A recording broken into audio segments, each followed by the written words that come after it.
Hello everyone, welcome to Bangalore Home YouTube channel. இன்னைக்கு என்ன ரெசிபின்னா tomato halwa. இந்த டொமேட்டோ அல்வா ரொம்ப ஈஸியான ஒரு ரெசிபி. சட்டுன்னு செஞ்சு முடிச்சிடலாம். இந்த ரெசிபிக்கு தேவையான இன்க்ரீடியன்ஸும் ரொம்ப கம்மி. இந்த ரெசிபியை நம்ம வீட்டில் இருக்கிற பொருட்களை வச்சு ஈஸியாக பண்ணிடலாம். இப்போ நம்ம இந்த ரெசிபியை எப்படி பண்ணலான்றதை பார்க்கலாம். இதுக்கு நான் ஒரு 6 தக்காளி எடுத்திருக்கேன். அந்த 6 தக்காளியை நல்லா கட் பண்ணிவிட்டு இது கூட ஒரு 6 ஏலக்காய் சேர்த்து மிக்ஸி ஜாரில் சேர்த்துட்டு நல்லா பேஸ்ட்டாக அரைச்சிக்கலாம். இந்த மாதிரி நல்லா அரைச்ச டொமேட்டோ பியூரி 1 கப் வந்திருக்கு. இந்த 1 கப் டொமேட்டோ பியூரிக்கு 3/4 கப் சர்க்கரை சேர்த்தா கரெக்டாக இருக்கும். இது கூடவே நான் ஒரு 10 பேரிச்சம்பழம் எடுத்திருக்கேன். அதை சின்ன சின்னதாக கட் பண்ணி வச்சுக்கோங்க. அதே மாதிரி கேஷ்யூ நட் எவ்வளோ ஒன்றா போடலாம், உங்களோட இஷ்டம். அதே மாதிரி ட்ரை கிரேப்ஸும் எவ்வளோ ஒன்றா போடலாம், அதுவும் உங்களோட இஷ்டம். கூடவே கீ தேவையான அளவு போட்டுக்கலாம். இப்போ நம்ம இதை எப்படி செய்யலான்றதை பார்க்கலாம். இதுக்கு முதல்ல ஸ்டவ் ஆன் பண்ணிவிட்டு ஒரு தவா வச்சு தவா ஹீட் ஆனதும் அதில் 1 டேபிள் ஸ்பூன் அளவு நெய் சேர்த்துக்கலாம்.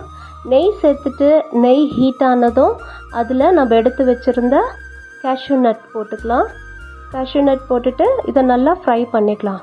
இது முக்கால்வாசி வறுபட்டதும் நம்ம எடுத்து வச்சுருந்த ட்ரை கிரேப்ஸை எடுத்து வதக்கிக்கலாம்.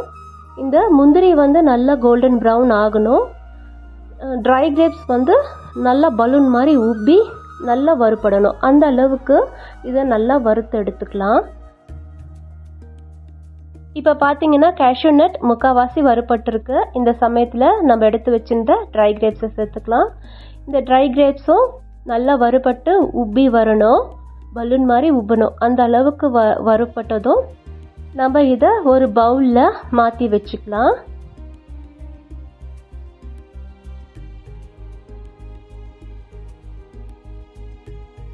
இப்போது கேஷ்யூ நட்டும் ட்ரை கிரேப்ஸும் வறுபட்டுடுச்சு.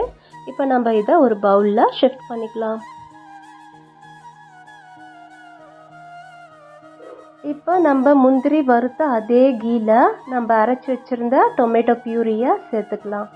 இந்த டொமேட்டோ பியூரி நல்லா வதங்கி ஒரு செமி சாலிட் கன்சிஸ்டன்சி வரணும். அந்த கன்சிஸ்டன்சி வர வரலும் இந்த டொமேட்டோ பியூரியை கைவிடாமல் கிளறி கொடுத்துக்கணும். நம்ம இந்த மாதிரி கைவிடாமல் மிக்ஸ் பண்ணால் தான் இது கரெக்டான கன்சிஸ்டன்சியில் வரும். இல்லைன்னா தீஞ்சு போகிறதுக்கு சான்சஸ் இருக்குது. அதனால் பார்த்து பக்குவமாக கலந்து கொடுத்துட்டே இருக்கணும். இப்போ நான் இதில் ஒரு பிஞ்சு சால்ட் சேர்த்துருக்கேன். ஏன்னா ஸ்வீட் ரெசிபினாலே ஒரு பிஞ்சு சால்ட்டு சேர்க்கணும்.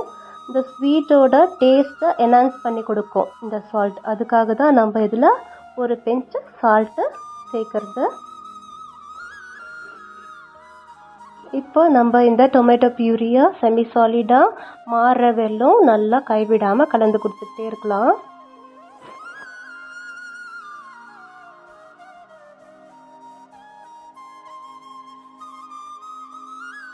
இப்போது செமி சாலிடாக மாறி இருக்கு. இந்த சமயத்தில் நம்ம எடுத்து வச்சுருந்த 3/4 கப் சுகரை சேர்த்து நல்லா மிக்ஸ் பண்ணிக்கலாம். இந்த சுகர் மெல்ட் ஆக நம்மளோட டொமேட்டோ பியூரி கொஞ்சம் லிக்விட் கன்சிஸ்டன்சியாக மாறும். அந்த மாதிரி மாறி நல்லா இந்த டொமேட்டோ பியூரிக்கெல்லாம் ஒன்றா மிக்ஸ் ஆகி ஒரு அல்வா பதத்தில் வரும். அதாவது இந்த தவாவில் கலந்தோம்னா ஒட்டாமல் இப்படி மேலே வந்துடுச்சுன்னா நம்மளோட டொமேட்டோ ஹல்வா ரெடி ஆயிடுச்சுன்னு அர்த்தம். அதுக்கப்புறம் நம்ம என்ன ஸ்டெப் பண்ணலான்றதை பார்க்கலாம். அது வரலும் இதை நம்ம நல்லா நான் சொன்ன கன்சிஸ்டன்சி வர வரலும் நல்லா மிக்ஸ் பண்ணி கொடுத்துட்டே இருக்கலாம். இதையும் கைவிடாமல் கலரி கொடுத்துட்டே இருக்கணும், இல்லைன்னா அடி பிடிச்சிடும். இந்த சுகர் டொமேட்டோக்குள்ளே மிக்ஸ் ஆக ஒரு அழகான கலர், நல்ல திக்கு ரெட் கலர் வந்திருக்கு பார்த்தீங்களா? இதை பார்க்கும் போதே நம்ம எடுத்து சாப்பிட்லான்ற ஆசை தூண்டும்.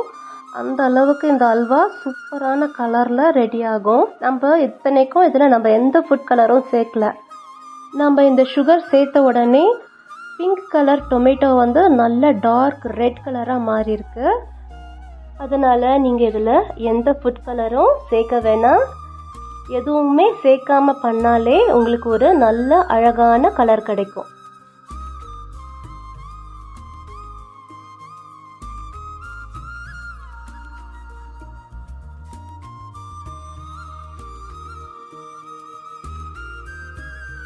இப்போ வந்து நம்மளுடைய டொமேட்டோ அல்வா நான் சொன்ன கன்சிஸ்டன்சியில் வந்திருக்கு.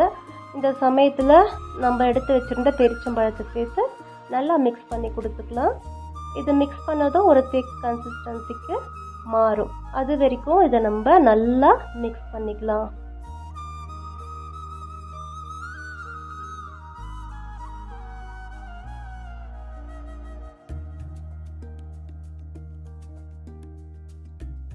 இப்போது இந்த டொமேட்டோ ஹல்வா வந்து திக் கன்சிஸ்டன்சிக்கு மாறினதும் நம்ம வறுத்து வச்சுருந்த கேஷ்யூ நட்டும் ட்ரை கிரேப்ஸையும் சேர்த்து நல்லா மிக்ஸ் பண்ணிக்கலாம்.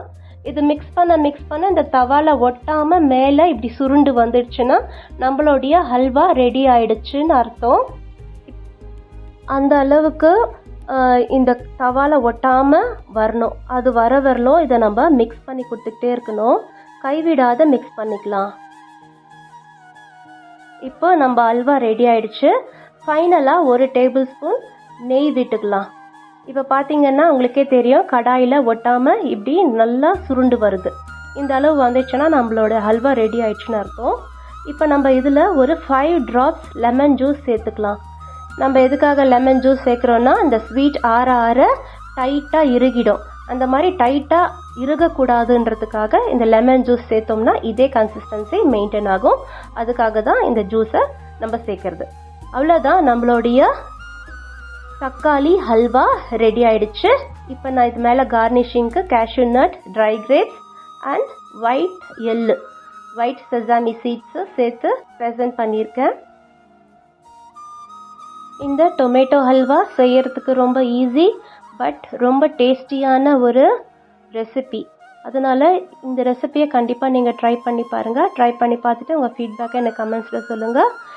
இந்த ரெசிபி உங்களுக்கு பிடிச்சிருந்ததுன்னா என்னோடய வீடியோவுக்கு ஒரு லைக் கொடுங்க. இந்த வீடியோவை உங்கள் ஃபேமிலி அண்ட் ஃப்ரெண்ட்ஸுக்கும் ஷேர் பண்ணுங்கள். கூடவே சப்ஸ்கிரைப் பண்ணி வச்சுக்கோங்க. அப்போ தான் நான் போடுற வீடியோஸ் அப் டு டேட் உங்களுக்கு அப்டேட் ஆகும். தேங்க்ஸ் ஃபார் வாட்சிங். பாய் பாய்.